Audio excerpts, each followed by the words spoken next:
You want to get started in the Abyss with a Gila, then the Povertila is the fit to go. It is easy to use, cheap and does very well in T3 and T4 Abyss, and it can even be used by alpha clones. Now we look at the fitting. The high slots are rapid light missile launchers and a Nosferatu. You can use the Nosferatu on NPCs, especially when you get muted and your cap starts dropping low, then you can get some cap back from the rats. In the medium slots you have AB, dual PFMC type shield booster, battery, multi-spectrum and shield boost amplifier. In the low slots you have a damage control and 2 drone damage amplifiers. And in the rig slots you have an EM rig and 2 capacitor control circuits. Then we have drones. We use faction drones, Tech 2 and augmented drones. And some optional boosters. These boosters make it a little bit easier, but you don't really need them, especially in T4. You could also use a Synth blue pill or just don't use it at all, but then you actually might have to heat a little bit more. What is important to mention is that if you are on alpha clone, then you cannot use the Tech 2 shield boost amplifier. In that case you either want to use a restrained one or use a faction one like a Domination or a Drekavac shield boost amplifier.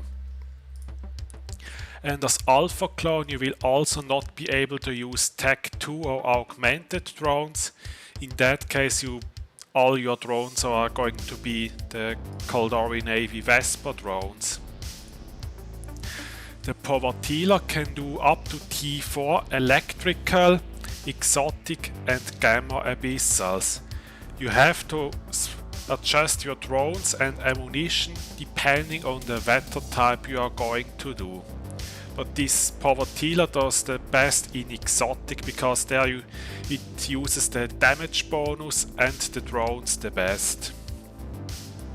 Also, if you are on alpha clone or don't have a lot of skill points, then I recommend that you use this fit in tier 3 electrical abyssals. Because in electricals you get a bonus to cap recharge rates, and therefore you don't have to worry too much about neutralizers, because your cap regenerates much faster than exotic or gamma. Also, this fitting does not require any implants, but you can use some cheap 3% or 1% implants to make it a little bit easier. And now we're gonna go through all the rooms, and I'm showing them in T4 exotic, but the procedure is the same in gamma and electricals. The first room we are going to look at is the Kikimora room. What you should do when you see that room is to immediately turn away, because when the Kikimoras get under 25 kilometers they will do a lot of damage. Then you send drones, in this case faction drones, to them, because they can tank a little bit longer should one of them switch targets to your drones. And then you kill the Kikimoras and you focus fire on all of them, because their remote repair is very strong. If there are starving Drekavacs burning towards you, then you should take them out first.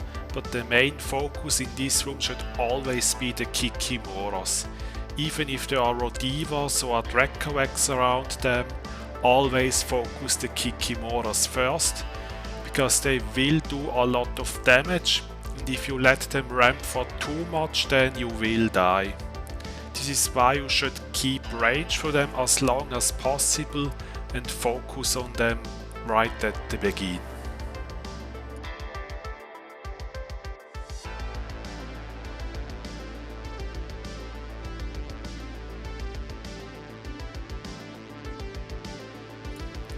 The next room is the Vedmak room. Just like in the Kikimora room, you burn away from them.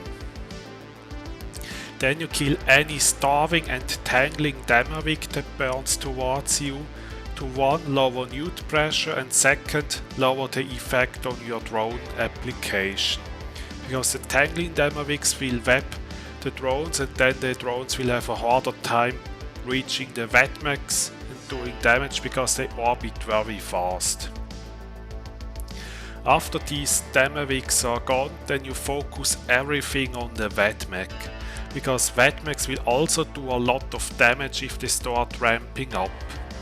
And you focus on starving Vedmaks before you go for the harrowing Vedmaks. You want to remove any newt pressure from you as soon as possible.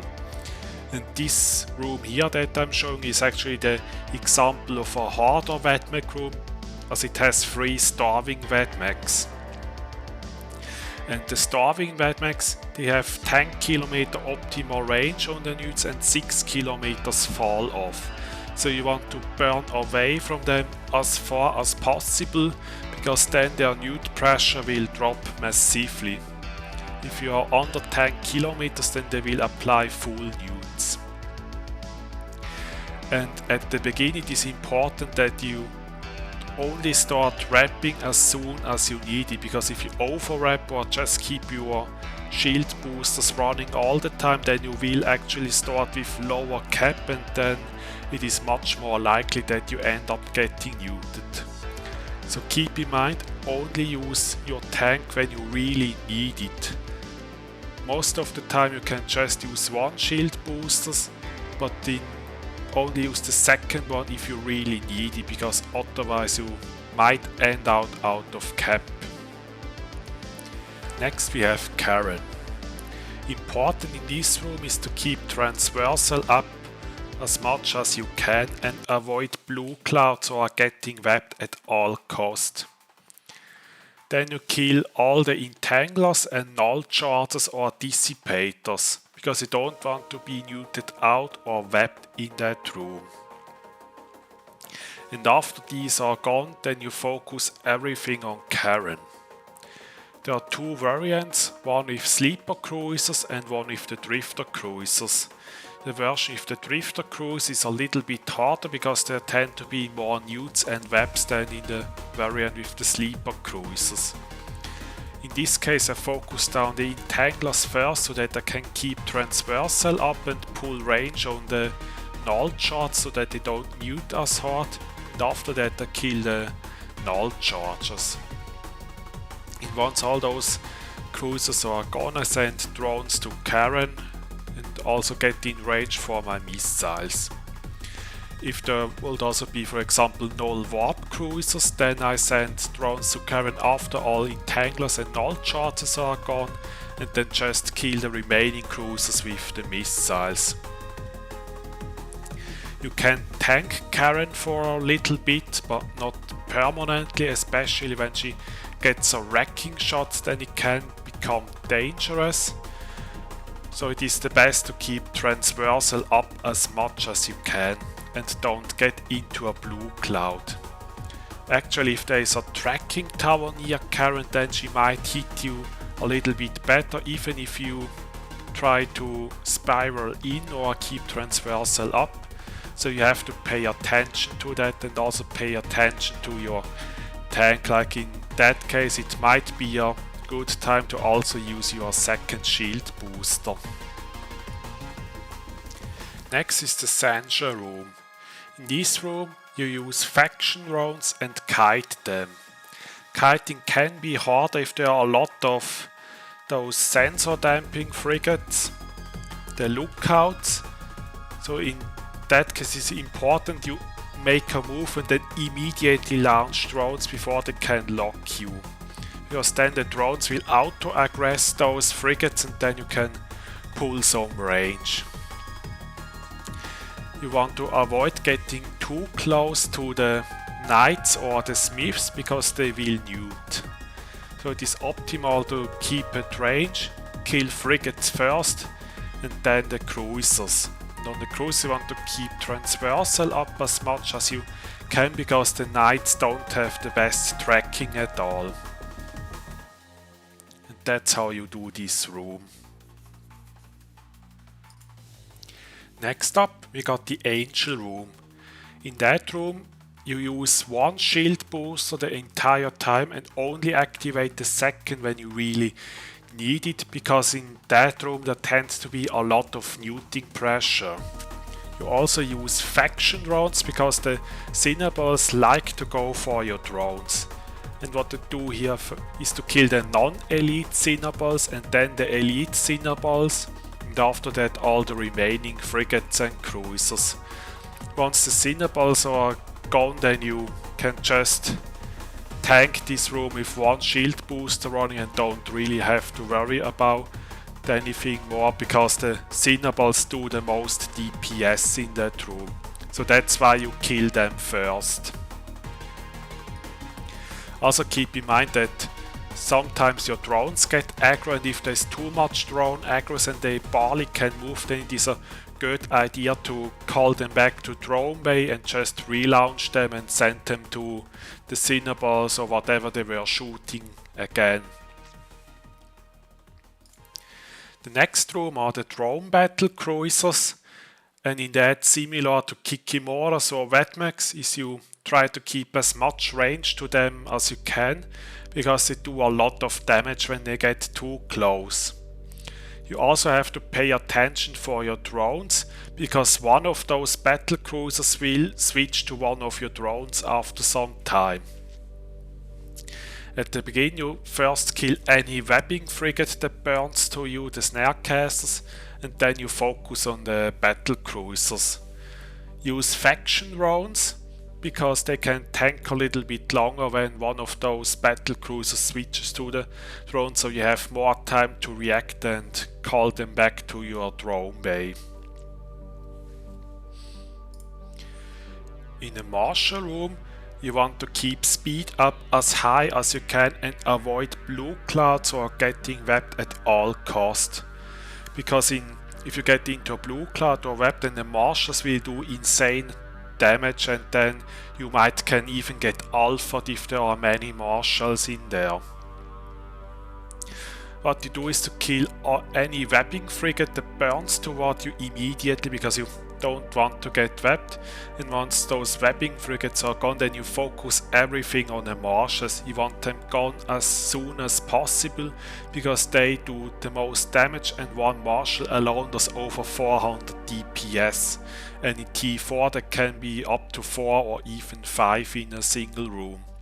So it is important to kill those as soon as possible and don't wait too long. You might also want to hit AB if there are more Marshals in that room, so that your speed is high and the Marshals do a little bit less damage. And with the Marshals, you focus the Drainer Marshals first to remove some neuting pressure, and then kill the rest of the Marshals, and after that you go for the remaining cruisers, frigates and Edencom ships. Also beware that Edencom ships will chain towards your drones, so pay a little bit attention. But in most cases you can use the Tech 2 drones if you are Omega, so that you can kill the Marshals and all the other things faster. This room is a sleeper frigate, sleeper cruisers. There are several variants of them, with Lucid cruisers, with Ephialtes cruisers and frigates and drifter cruisers, but in all of them you do more or less the same thing. You focus anything that newts first, for example dissipators, fire watchers, but before they are in range you can kill some wardens, because they are very fast and burn towards you, and they like to go for your drones and slow them down. So you can kill some of them first before the neuting frigates are in range. In this room I either use Tech 2 or Caldari Navy drones, and if you have a room where there are full Ephialtes, like only Ephialtes crews, then it is a good idea to use augmented Vespers. But if there are mixed or the Lucid cruisers, then I use Tech 2 or Faction.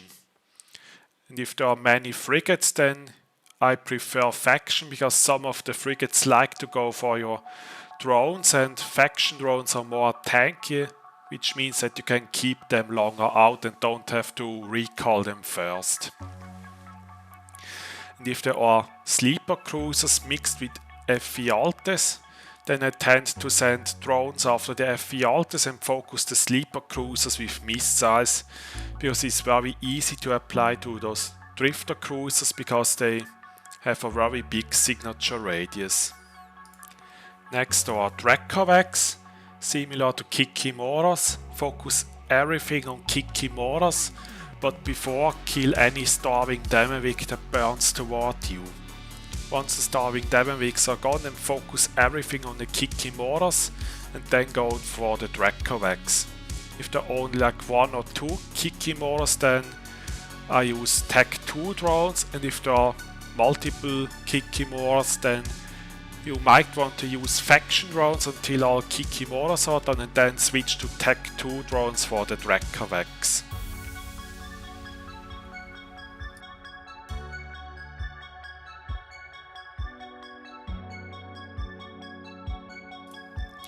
Next we have drone frigates. That room tends to be very easy. Just don't burn straight into them at the begin, pull some range at the begin, and use faction drones because one of them likes to go for your drones, and if you have faction drones then you can keep them up nearly the entire time and don't have to recall them.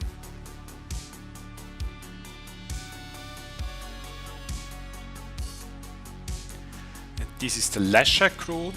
What you do here is to also immediately launch drones, and after you made your first moves, especially if there are blinding Leshaks, because then the drones will auto-aggress them. And you focus starving Leshaks first.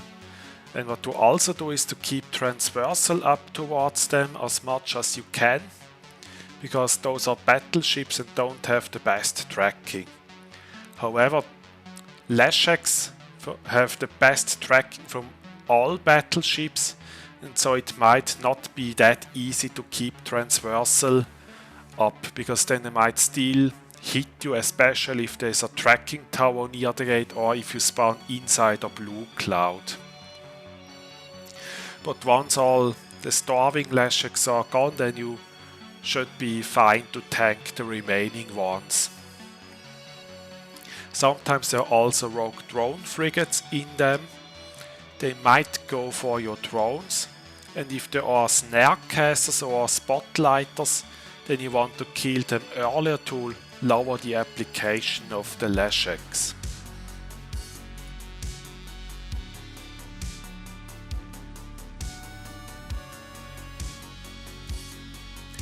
And the last room that I show you is the Overmind.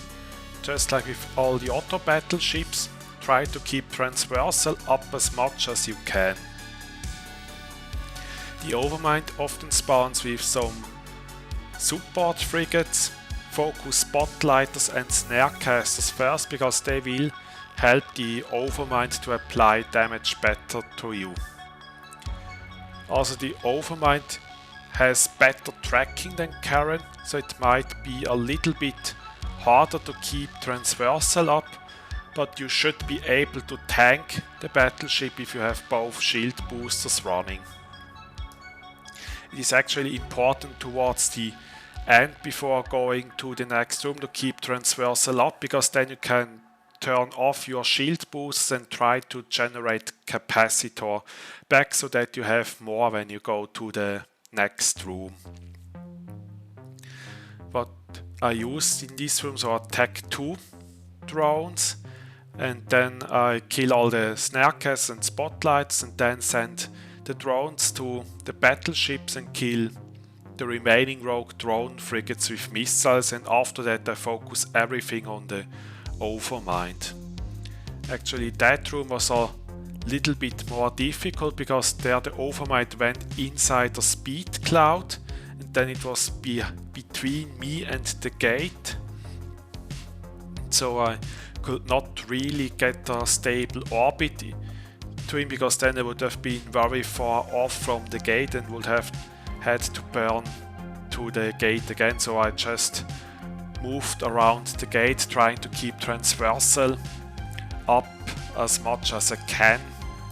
And there was actually not much room to keep up, because below me there was a speed cloud, and then there was also a blue cloud, and you don't want to be in a blue cloud when you want to keep application of battleships as low as you want. Yeah, and that was the guide of the Povertila. Let me know in the comments what you think about this fit. Would you use it as a beginner? And also, if you like this video, please like and subscribe to the channel if you want to see more. Thank you for watching, and I'll see you in the next video.